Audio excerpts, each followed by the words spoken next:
हम लोगों का यही चैप्टर चल रहा है, मैटर इन आवर सराउंडिंग्स। और मैटर इन आवर सराउंडिंग्स में हम लोग लास्ट क्लासेज में क्लासिफिकेशन ऑफ मैटर का स्टडी किए थे। अब इस क्लास में हम लोग solid, liquid, gas, physical state में 3 सॉलिड, लिक्विड, गैस आ रहे हैं। तो डिफरेंस अब हम लोग स्टडी करने जा रहे हैं। Difference solid, liquid and gas के बीच में क्या अंतर है। तो यहाँ सॉलिड को हम लोग देखेंगे, यहाँ लिक्विड को देखते हैं हम लोग, और यहाँ पे गैस को देखते हैं। तीनों में अंतर क्या है? तीनों में अंतर क्या है? सबसे पहली बात कि सॉलिड के पार्टिकल्स अपने पोजीशन पे फिक्स होते हैं, क्योंकि सॉलिड के पार्टिकल के बीच का फोर्स ऑफ अट्रैक्शन क्या होता है? काफ़ी स्ट्रॉन्ग होता है।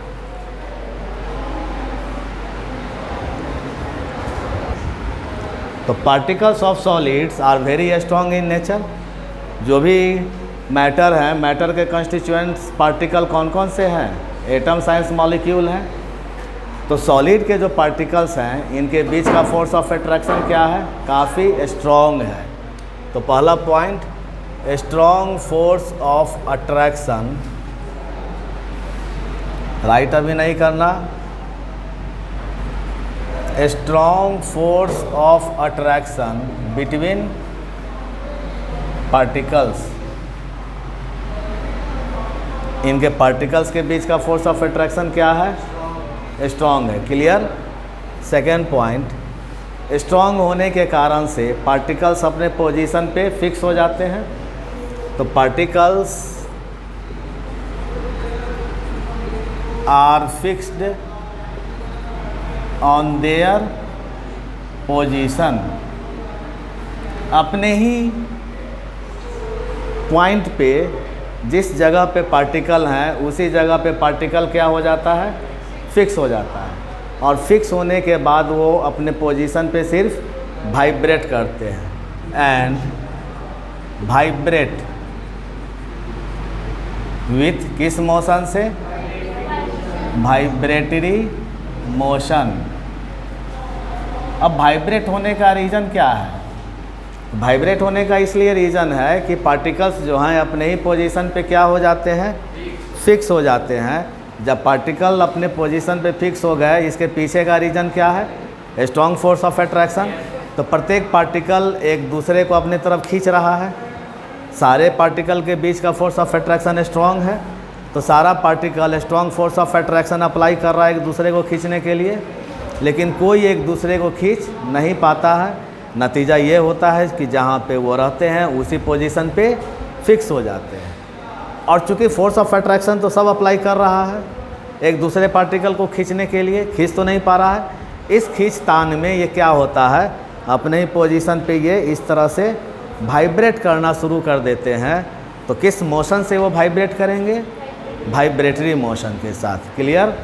सेकेंड पॉइंट के बाद थर्ड पॉइंट। अब ध्यान देना, पार्टिकल के बीच में फोर्स ऑफ अट्रैक्शन जब काफ़ी स्ट्रॉन्ग है, तो प्रत्येक पार्टिकल एक दूसरे के नज़दीक में आकर के अरेंज हो जाएंगे या नहीं होंगे? यानी फोर्स ऑफ अट्रैक्शन जब ज़्यादा रहता है तो डिस्टेंस क्या हो जाता है? कम जाता है। डिस्टेंस कम क्यों होता है? प्रत्येक पार्टिकल एक दूसरे के काफ़ी क्लोज में आकर के अरेंज हो जाते हैं। तो फोर्स ऑफ अट्रैक्शन स्ट्रॉन्ग होने के कारण से पार्टिकल अपने पोजीशन पे फिक्स हो गया, पहली बात। दूसरी बात कि पार्टिकल एक दूसरे के नज़दीक में आकर के फिक्स हो गया, तो उसको कहते हैं क्लोजली पैक्ड। यानी पार्टिकल्स आर क्लोजली अरेंज्ड, एक दूसरे के नज़दीक में आ जाते हैं। तो पार्टिकल्स आर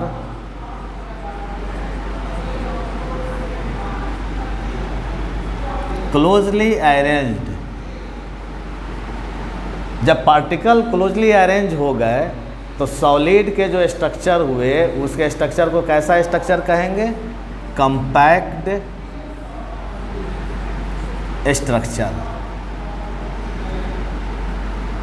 सॉलिड का स्ट्रक्चर कैसा हो जाएगा? कंपैक्ट स्ट्रक्चर हो जाएंगे। चूँकि सॉलिड के पार्टिकल्स अपने पोजीशन पे फिक्स है और पार्टिकल के बीच का फोर्स ऑफ अट्रैक्शन काफ़ी स्ट्रांग है, सो पार्टिकल एक दूसरे के नज़दीक में नियर बाई आकर के अरेंज हो गया। तो अरेंज होकर के स्ट्रक्चर कैसा बना दिया? काफ़ी कम्पैक्ट स्ट्रक्चर बना दिया। तो सॉलिड का स्ट्रक्चर कैसा होता है? काफ़ी कम्पैक्ट स्ट्रक्चर होते हैं। नेक्स्ट पॉइंट, तीसरा पॉइंट, जब पार्टिकल एक दूसरे के काफ़ी नज़दीक में आकर के अरेंज हो गए तो दो पार्टिकल के बीच का डिस्टेंस ज़्यादा होगा सॉलिड में या कम होगा? कम होगा। तो तीसरा के बाद चौथा point, inter particle distance solid का क्या हो जाएगा? Very short. Very short. Inter particle distance, दो पार्टिकल के बीच का जो डिस्टेंस होगा उस डिस्टेंस को हम क्या नाम देंगे? Inter particle distance. तो सॉलिड का जो पार्टिकल है उसके बीच का डिस्टेंस क्या होगा? क्यों शॉर्ट हो जाएगा? क्यों इंटर पार्टिकल डिस्टेंस कम हो गया? तो क्या हुआ? फोर्स ऑफ अट्रैक्शन स्ट्रांग होने के कारण से पार्टिकल एक दूसरे के क्लोज में आकर के अरेंज हो गया। इसी कारण से दो पार्टिकल के बीच का डिस्टेंस क्या हो गया? तो सारे का तो रीजन यही हो रहा है। जैसे यहाँ शॉर्ट कैसे हो गया distance? Force of attraction particle में क्या है? काफ़ी स्ट्रांग है। तो प्रत्येक पार्टिकल एक दूसरे के काफ़ी क्लोज में आके अरेंज हो गया। जब क्लोज में आके अरेंज हो जाएंगे तो दो पार्टिकल के बीच का डिस्टेंस क्या हो जाएगा? काफ़ी शॉर्ट हो जाएगा, छोटा हो जाएगा। तो 5 पॉइंट ये नज़र में आना चाहिए कि सॉलिड में वैकेंट स्पेस की मात्रा ज़्यादा रहते हैं या कम रहते हैं? कम रहते हैं। क्यों? क्लोजली पैक हो गया ना। मैक्सिमम स्पेस पे क्या आ गया? मैक्सिमम जो सॉलिड का जो अंदर में मैक्सिमम जो वैकेंट स्पेस थे उस वैकेंट स्पेस को कौन ऑक्यूपाई कर लिया? पार्टिकल्स ऑक्यूपाई कर लिया। और पार्टिकल्स ऑक्यूपाई किया तो ज़्यादा से ज़्यादा स्पेस को ऑक्यूपाई किया ना जी। क्यों ज़्यादा से ज़्यादा स्पेस ऑक्यूपाई किया? क्योंकि पार्टिकल के बीच में फोर्स ऑफ अट्रैक्शन स्ट्रांग है, सो दैट वो क्लोजली पैक हो गया, एक दूसरे के नज़दीक में आकर के वो अरेंज हो गया। रिजल्ट यही ना हुआ कि maximum space occupied by the particles of solid. Maximum space किसके द्वारा सॉलिड का ऑक्यूपाई कर लिया गया? पार्टिकल्स के द्वारा। So very less space is left behind by the particles of solid. यानी सॉलिड में वैकेंट स्पेस भी क्या हो जाएंगे? काफ़ी शॉर्ट हो जाएंगे, लेस वैकेंट स्पेस होंगे। यानी लेस वैकेंट स्पेस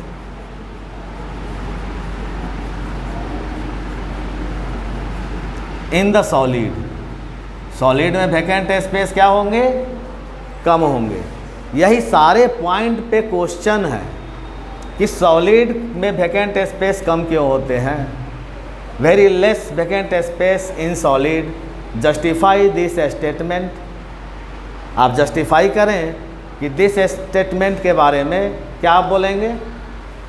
तो आपको ये बोलना होगा कि very less vacant space in solid because the particles of solid having very strong force of attraction, so particles are closed, काफ़ी एक दूसरे के नज़दीक, क्लोजली पैक।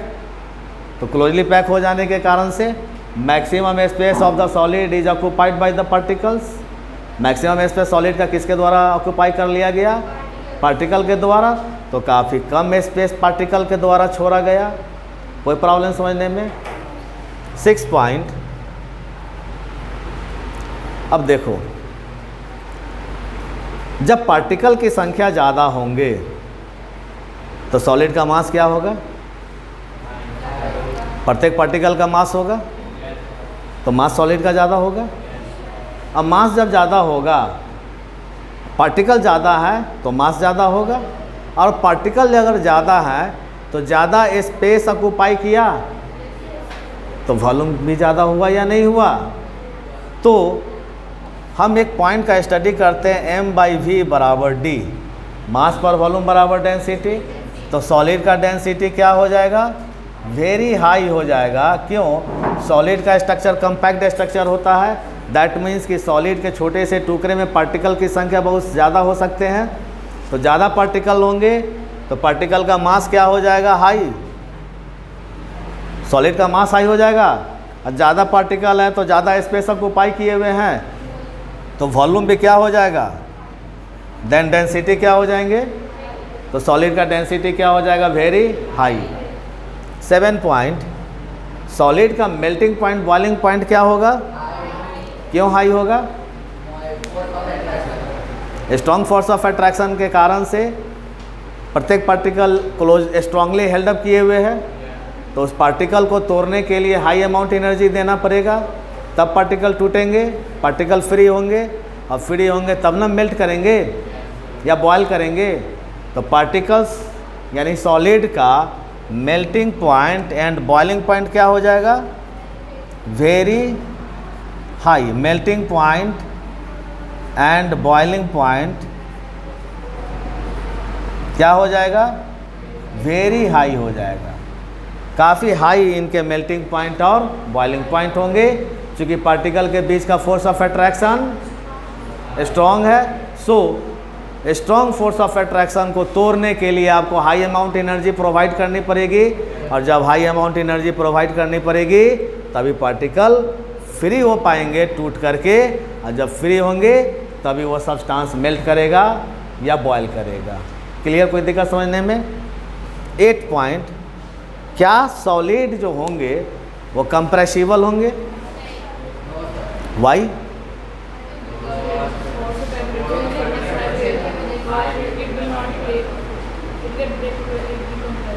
यस, सॉलिड के पार्ट सॉलिड कंप्रेसिबल नहीं होते, दाबेंगे इसको प्रेस करेंगे तो टूट जाएगा, लेकिन दबेगा नहीं, दबेगा नहीं ना, टूट जाएगा। कारण क्या है कि इसके पार्टिकल, पहली बात इसके पार्टिकल अपने पोजीशन पे फिक्स हैं, दूसरी बात इनका स्ट्रक्चर कम्पैक्ट होता है, कहने का मतलब पार्टिकल जो है सो स्पेस को ज़्यादा ऑक्यूपाई किए हुए है, तो वैकेंट स्पेस काफ़ी कम हो गया, तो वैकेंट स्पेस कम है तो कंप्रेस करेंगे फिर भी वो प्रेस नहीं हो पाएगा। समझ में आ रही है ना। तो नॉन कंप्रेसिबल इन नेचर हो जाएंगे, नॉन कंप्रेसिबल इन नेचर, यानी कि ये कंप्रेसिबल नहीं हो सकते हैं। कोई प्रॉब्लम समझने में। 9 पॉइंट, क्या सॉलिड, एक सॉलिड को दूसरे सॉलिड के साथ हम डिफ्यूज कर सकते हैं, जैसे दिस इज पेन, ये भी सॉलिड है, ये भी सॉलिड है, हम इस सॉलिड को सटा दिया, जोड़ दिया, क्या ये डिफ्यूज कर गए। डिफ्यूज का मतलब intermixing of the substances, intermixing of the particles. क्यों नहीं डिफ्यूज किए, इसके भी पार्टिकल अपने पोजीशन पे फिक्स हैं, इसके भी पार्टिकल अपने पोजीशन पे फिक्स हैं, मूवेबल नेचर के तो पार्टिकल है नहीं, मूव तो नहीं कर रहे हैं कि इंटरमिक्स हो जाएंगे पार्टिकल, तो जो कि पार्टिकल अपने पोजीशन पे फिक्स हैं, सो दैट इनका टेंडेंसी डिफ्यूज करने का नहीं है। बात समझ में आ रही है कि नहीं।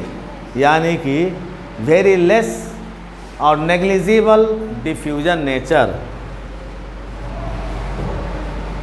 वेरी लेस और नेग्लिजिबल डिफ्यूजन नेचर। 10 पॉइंट, क्या सॉलिड का शेप फिक्स होगा या नहीं, फिक्स होगा शेप। तो shape of solid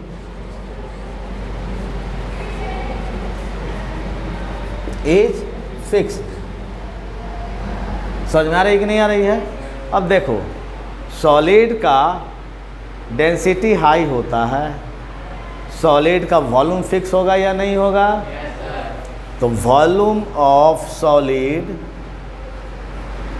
also fixed. कोई दिक्कत है समझने में इसको। Now let us the physical properties of liquid. ध्यान देंगे, सॉलिड का ये प्रॉपर्टीज है, फिर लिक्विड का प्रॉपर्टीज क्या है। तो सॉलिड में पार्टिकल के बीच का फोर्स ऑफ अट्रैक्शन काफ़ी स्ट्रांग है, तो लिक्विड में जो होंगे, लिक्विड के जो पार्टिकल होंगे उनके बीच का फोर्स ऑफ अट्रैक्शन सॉलिड की अपेक्षा में कम होगा और गैस की अपेक्षा में, सो दैट हम कहेंगे बीच का है। तो हम ये भी कहेंगे इसको पहला point, moderate force of attraction between particles. Strongly held up नहीं है ये, इसके पार्टिकल स्ट्रांगली हेल्डअप हैं, एक दूसरे को स्ट्रांगली हेल्डअप किए हुए हैं। तो जब स्ट्रांगली हेल्डअप नहीं किए हुए हैं, दैट मीन्स कि लिक्विड के पार्टिकल का नेचर क्या हो जाएगा, मूवेबल हो जाएगा। तो दूसरा point, particles are movable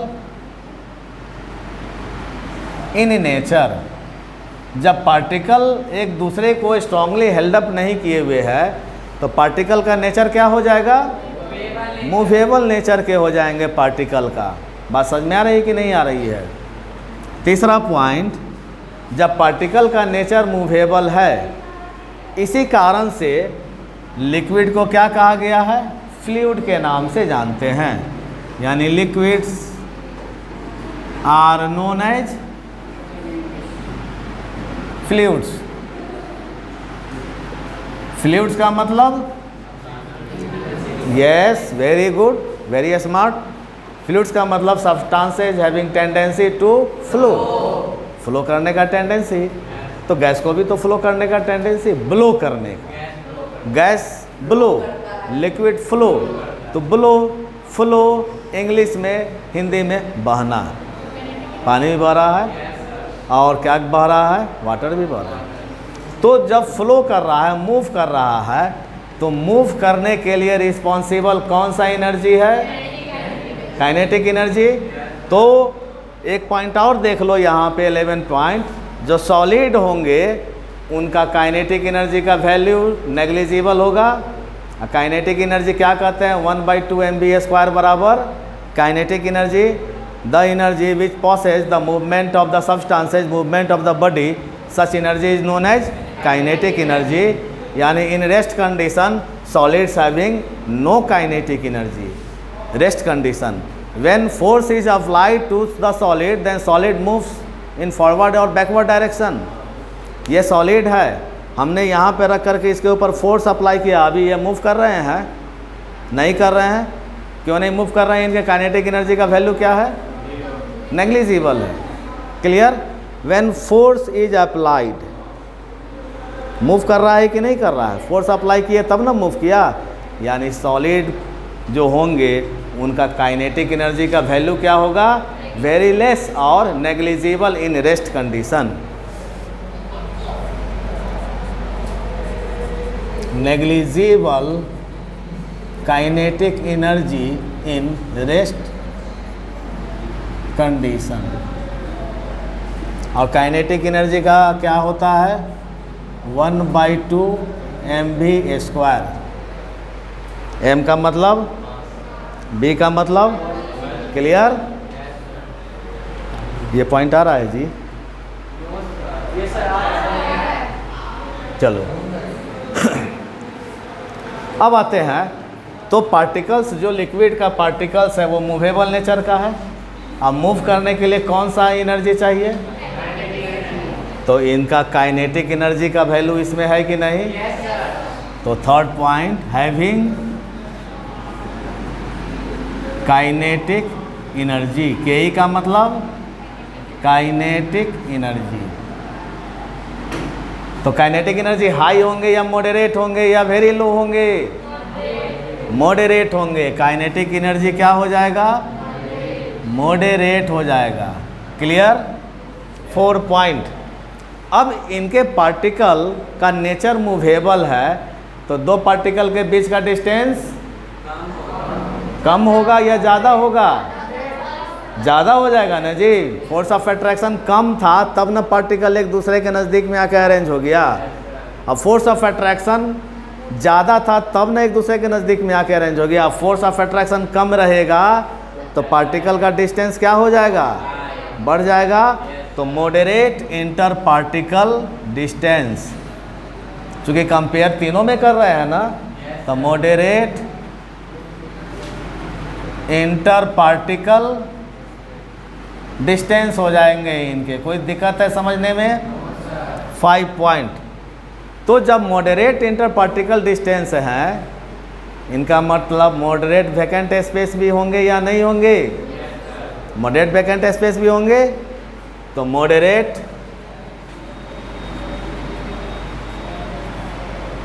vacant space in liquid, liquid में वैकेंट स्पेस होते हैं कि नहीं होते हैं? तो यस होते हैं।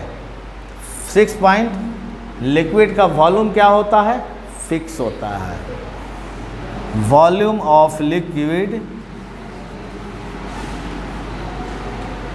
इज फिक्स्ड, बट अच्छा, वॉल्यूम किसके ऊपर डिपेंड करेगा लिक्विड का? जिस कंटेनर में डालेंगे उस कंटेनर के वॉल्यूम पे लिक्विड का वॉल्यूम डिपेंड करेगा। डिपेंड्स ऑन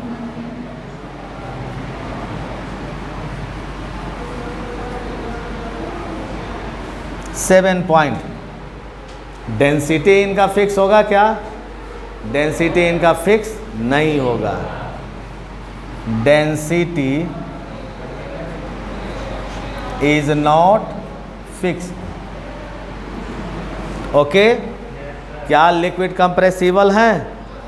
नहीं। लिक्विड के पार्टिकल भी लेस कंप्रेसिबल या नेग्लिजिबल कंप्रेसिबल होते हैं। वेरी लेस और negligible diffusion nature, non compressible in nature होते हैं सॉलिड, और ये जो होते हैं वेरी लेस और non compressible in nature. Very less और non compressible in nature. 9 point, इनका डिफ्यूजन नेचर है या नहीं है? डिफ्यूजन नेचर है। हम शुगर को वाटर में डालते हैं तो शुगर इंटरमिक्स हो गया वाटर में, कॉमन साल्ट इंटरमिक्स हो गया। एयर में डिफरेंट गैसेज का मिक्सचर है कि नहीं है? डिफ्यूजन हो रहा है कि नहीं? यानी कि लिक्विड में डिफ्यूजन है या नहीं? एक लिक्विड को दूसरे लिक्विड से मिक्स करेंगे तो इंटरमिक्स होंगे कि या नहीं होंगे? होंगे। तो having diffusion nature.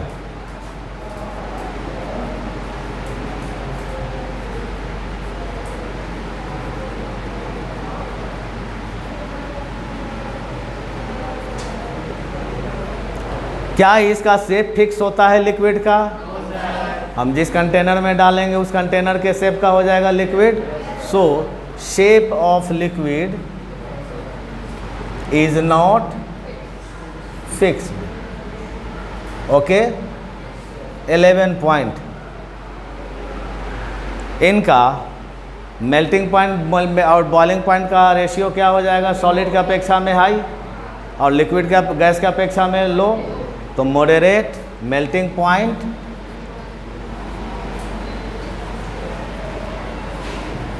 And boiling point. कोई दिक्कत समझने में?